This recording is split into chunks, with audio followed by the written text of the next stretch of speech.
예, 월요일 뉴스 탑10은 바로 여기부터 시작을 해보도록 하겠습니다.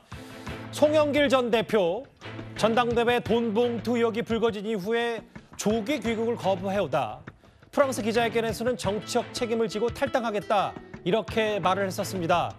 그리고 조금 전에 백팩을 맨 차림으로 송영길 전 대표 인천공항에 왔습니다. 현장 분위기가 꽤 어수선했는데요.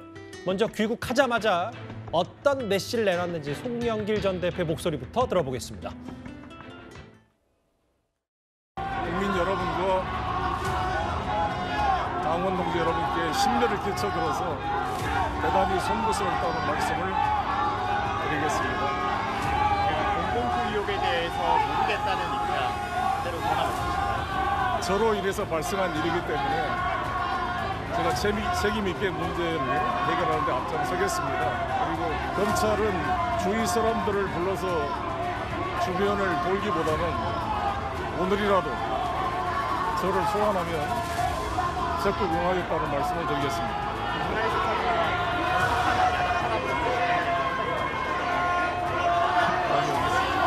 저 송영길은 어떤 일이 당하더라도 절대 회피하지 않고 도망가지 않습니다. 그래서 제가 이 귀국한 이유도 마치 제가 뭘 도피해서 파리에 있는 것처럼 오해하시는 분들이 있어서 출국할 때 아무런 문제가 없어서 학교와 공식 계약을 통해 갔던 거고 그런 식으로 저를 오해하시는 분들이 있을까 봐 오늘 귀국하게 되었다는 말씀을 드리겠습니다. 검찰 수사 야당 탄압으로 보시나요?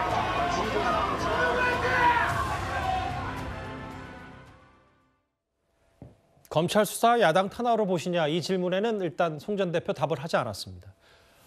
조금 전 귀국 메시지 하나하나 살펴볼 텐데 우선 저희도 영상을 여기서 쭉 봤는데 송 전 대표의 인터뷰 목소리가 잘 안 들릴 정도로 인천공항이 상당히 어수선했습니다. 네, 오늘 원래 아시아나 항공편으로 들어왔는데 3시 10분쯤 원래 당초 도착하기로 예정이 돼 있었는데요. 비행기가 연착되면서 3시 40분 좀 넘어서 이제 나온 것 같습니다. 이쪽 공항에 이제 보세구역도 다 통과해서 나와야 되기 때문에 시간이 좀 걸린 것 같고 특히 아까 좀 전에 보셨듯이 이제 기자회견의 마이크 소리가 잘 안 들릴 정도로 그러니까 지지자들과 또 이 반대하는 분들이 이제 이 함성이 굉장히 아마 컸습니다. 그래서 특히 뭐 지지자로 오신 분들도 많이 계신 것 같고 또 반대로 오신 분도 계신 것 같고 그래서 뭐 기자회견이 이제 뭐 목소리에 잠길 정도로 상당히 잘 안 들렸는데 그만큼 이 사안에 대한 어떤 폭발력과 또 관심을 또 반영하는 거 아니겠습니까? 예. 일단 출발할 때 그때도 간단히 기자들하고 만났었는데 오늘 또 기자들의 대표적인 질문들을 몇 가지를 이제 잡아서 예. 일단 당분간은 수사를 좀 지켜보고 뭐 검찰이 언제든지 부르면 나가겠다 이런 입장을 피력한 것 같습니다. 남색 재킷에 백팩을 메고 기자들 앞에선 송 전 대표 여기 좀 더 오늘 인천공항 조금 전 내용들을 쪼개서 보겠습니다. 경찰의 경호를 받으면서 입국을 했고 일단 좀 긴장도 되고 본인 스스로도 다소 인천공항에 이렇게 많은 인파가 몰린 거 아니냐 스스로 좀 놀란 표정도 조금 있는 것 같고요. 굳은 표정으로 기자회견을 열었습니다. 근데 여기 보면 그 인천공항을 빠져나가기 전에 송 전 대표 표정이 좀 밝았는데 여기 보니까 송 전 대표 본인 지지자뿐만 아니라 이재명 대표 강성 지지자들 그러니까 개딸들도 오늘 인천공항에 많이 찾는 모양이더라고요. 네, 그런 것 같아요. 뭐 저분들이 개딸인지 아닌지 제가 안 물어봐서 모르겠지만 아마 이제 그런 어떤 이 소위 개딸로 불리는 이재명 대표의 지지자들도 꽤 많이 오늘 나오신 것 같습니다. 특히 뭐 여성뿐만 아니라 남성분들도 꽤 많이 나와서 예. 아마 이제 송영길 전 대표에 힘을 실어주기 위해서 좀 결집한 거 아닌가라는 생각이 들고 글쎄요, 뭐 이게 지금 좀 보시면 저렇게 프랭카드 들고 있고. 많은 지지자들이 또 고함하고 함성 지르고 글쎄요 뭐 개선 장군은 아닐 텐데 저런 모습이 좀 국민들로 보기에는 좀 불편하신 측면도 있을 것 같습니다. 보니까 이제 수많은 취재진뿐만 아니라 저렇게 수많은 유튜버들이 함께 생중계하기 위해서 왔고 오늘 꽤 어선하고 많은 사람들이 송영길 전 대표의 귀국 모습을 보기 위해서 뭐 각기 다른 이유로 많이 좀 모였습니다. 근데 지금 잠깐 저 화면에 송 전 대표가 저렇게 귀국 기자회견을 하고 인천공항을 빠져나갈 때 송 전 대표 바로 왼쪽에 보면 김영진 의원, 그러니까 현역 의원, 민주당의 현역 의원으로는 김영진 의원이 오늘 마중을 나왔네요. 네. 김영진 의원이 이제 당초에 당선됐을 때는 우리가 소위 얘기하는 그 녹취록에 나오는 윤관석 의원이 이제 사무총장을 했었고요. 그다음에 대선 기간 중에 지난 대선 기간 직전에 어떤 사무총장직을 본인이 역임하면서 송영길 대표와 이제 호흡을 맞췄는데 아마 그런 인연에서 아마 저는 이번에 그 공항에서 민주당 의원 중에서 유일하게 아마 저는 가신 거라고 생각을 하고요.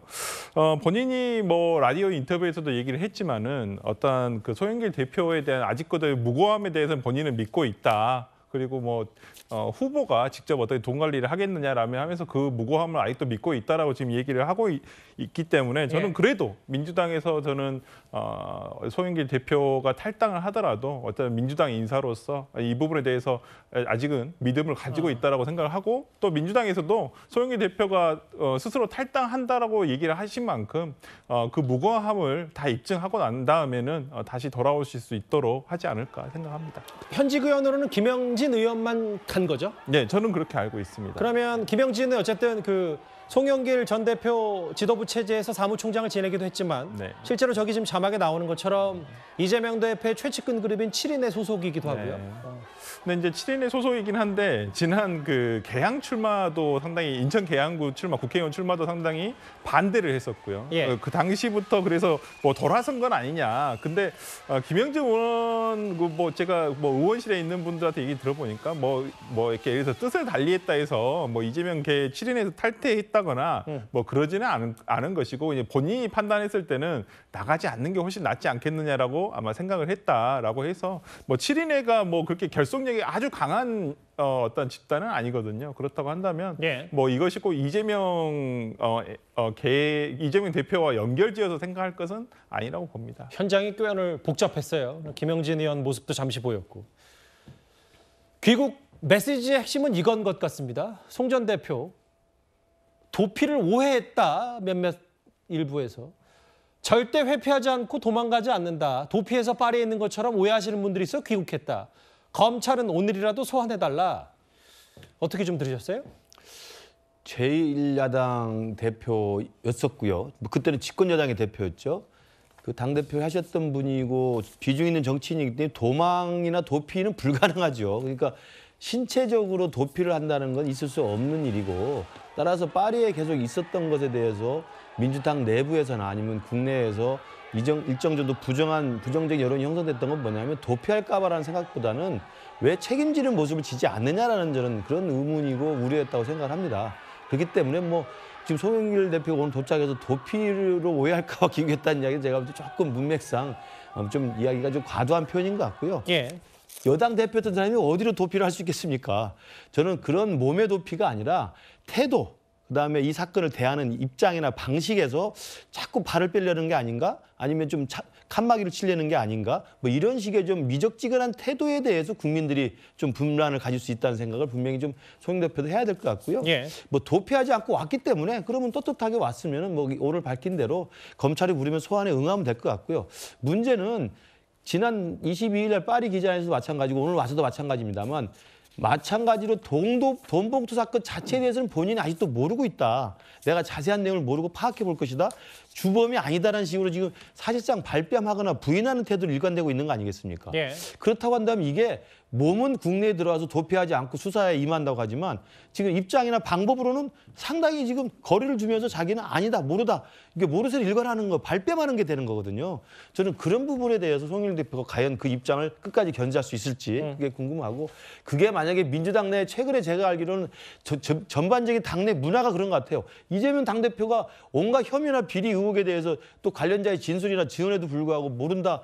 이게 정적 제거다라고 발뺌을 하고 그러다 보니까 노웅래 의원, 기동민 의원 모든 의원들 윤관석 의원까지 이건 다 정치적인 수사다라고 이야기를 하니까 이런 도피성이 아닌 발빼기용 또는 모르쇠용 발뺌을 하는 이 정치적 부인 저 이런 것들이 지금 야당 내 민주당 내에 좀 잘못되고 있는 문화가 아닌가 싶어서 좀 한 가지 안타까움이 있습니다. 이 화면은 그러니까 인천공항 귀국 직전에 파리 공항에서의 송 전 대표 모습입니다. 뭐 도피 오해할까 봐 귀국했다 절대 도망 안 간다고 하지만 아까 김근식 교수의 지적처럼 조기 귀국을 거부하고 뭔가 이 돈봉투 사건의 엄중함, 상황 인식이 좀 부족했기 때문에 네.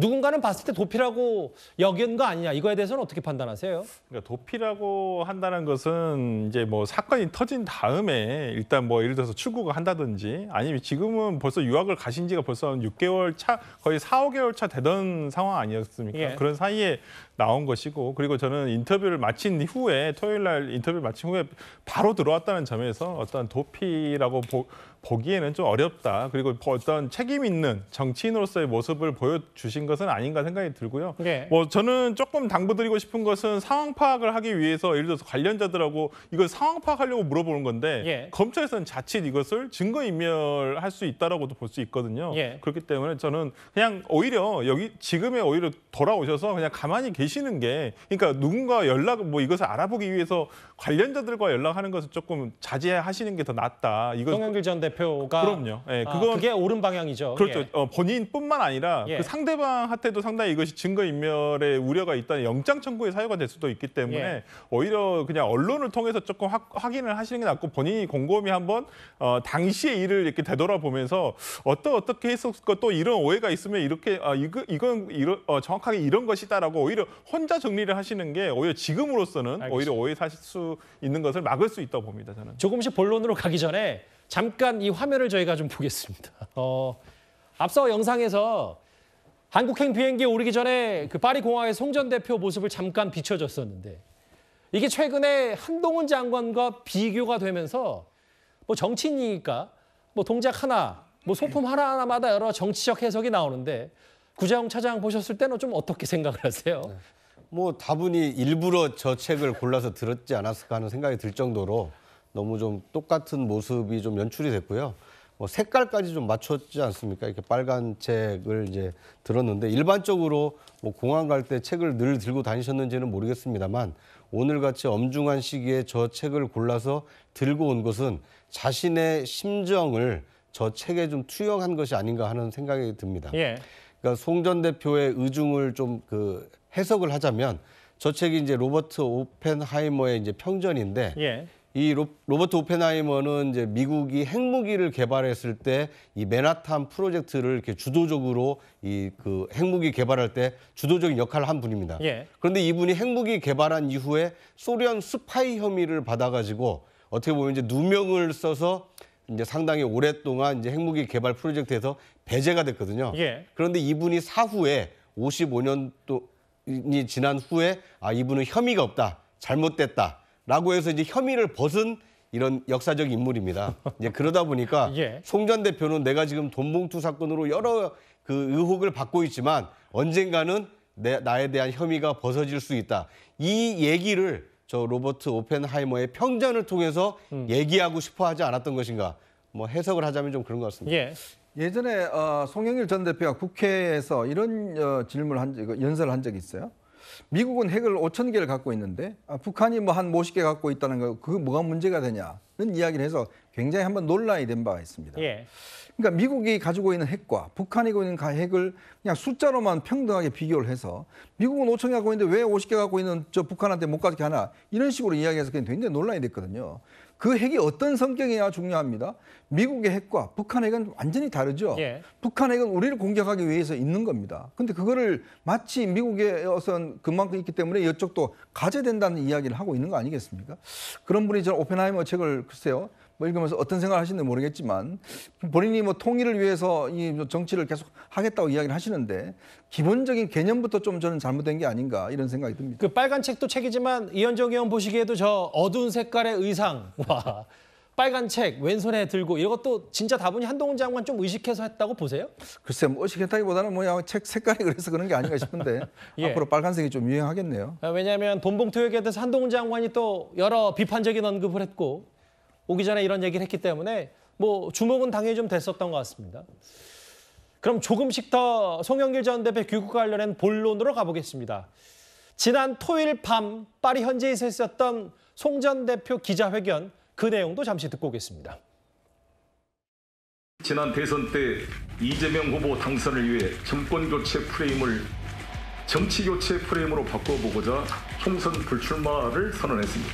대선 기간 중 다리 인대가 끊어지고 망치 테러를 당하면서도 최선을 다해 뛰었습니다. 제가 어떤 방식으로 정치적 책임을 질 수 있을까 고민했습니다. 저는 모든 정치적 책임을 지고 오늘부로 민주당을 탈당하고자 합니다. 모든 문제를 해결하고 민주당에 복귀할 수 있도록 하겠습니다. 유인태 고문께서는 사실 정계 은퇴 얘기까지 하셨거든요. 저는 정치를 직업이나 생계로 하지 않았습니다. 제가 정치를 한 이유는 학생운동 때와 마찬가지로 민족의 화해와 평화적 통일을 위한 사명을 갖고 있다는 말씀만 드리겠습니다.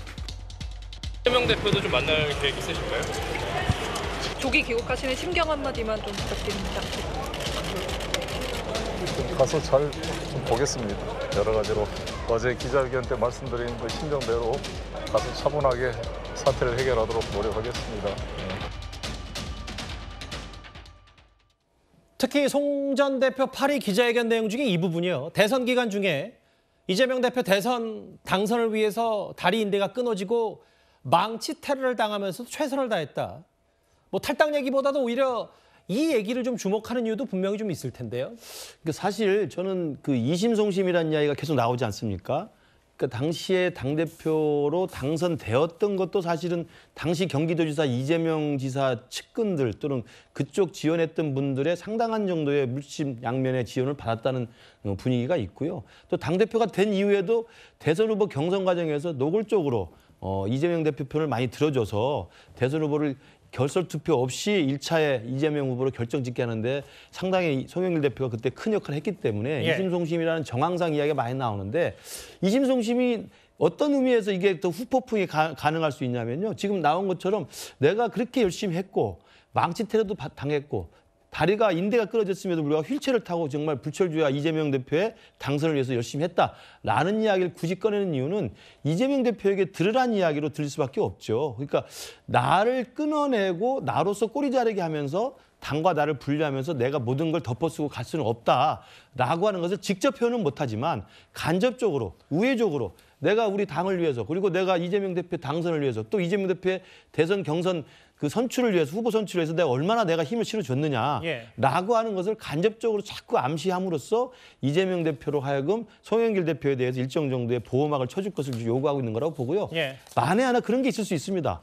왜 나만 갈 수 있나? 뭐 이렇게 생각을 하면 이 부분이 이재명 대표까지 불똥이 안 튈 수도 있는 거거든요. 그러니까 이심송심이 실제로 존재하는 상황이고 심지어 돈봉투 사건에서도 이심송심과 관련된 새로운 사실이 드러나게 된다면 그 부분에서 이재명 대표는 그걸 꼬리 자르고 싶어 하실 것이고 그러나 송영길 대표는 관계를 끊을 수 없다. 나만 죽을 수 없다라고 생각하면 이 사건은 후폭풍이 굉장히 커질 수 있는 거죠. 물론 거기까지 지금 예단할 수는 없지만 굳이 저런 이야기를 하는 것은 내가 다소 억울한 측면이 있다는 것을 이재명 대표 들으라고 한 거라고 좀 해석할 수밖에 없습니다. 그러니까 김건식 교수의 해석은 결국은 이정근 전 부총장 측이 배신감을 느꼈다든지 혹은 강내구 감사가 언젠간 말할 기회가 있을 것이다. 이것과 송 전 대표의 이 얘기가 같은 맥락이다.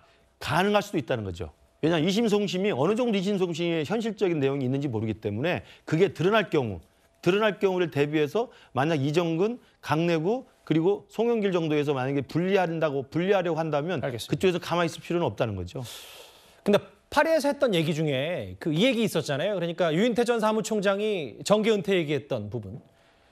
학생운동 때와 마찬가지로 민족의 화해와 평화적 통일이라는 정치를 시작한 사명을 갖고 있다. 이 얘기요. 같은 세대를 좀 사신 이현정 의원께서는 이 발언에 대해서 왜냐하면 그 온라인상에서 혹은 저 주변에서 이 질문을 많이 하거든요. 이제 돈봉투 사건을 얘기하면서 정계 은퇴 얘기를 할 때 평화적 통일 얘기했기 때문에 이거에 대해서 좀 해석이 많은 것 같습니다. 그러니까 민족 화해와 평화적 통일 이 단어에 대해서 부정하는 사람은 없을 겁니다. 이것들은 뭐 다 공감하는 것일 텐데 문제는 그 구체적인 실현 방안을 어떻게 할 것이냐. 이미 한 40년 전에 학생운동 때 했던 그 생각을 그대로 갖고 있다는 게 저는 문제라고 봐요. 그 단적인 예가 뭐냐면 개성공단의 우리 그 연락사무소, 개성공단 사무소를 북한이 폭발을 했지 않습니까? 그때 송영길 대표가 뭐라고 했는지 알면 대포를 안 쏜 게 얼마나 다행스럽냐 이런 이야기를 한 바 있습니다.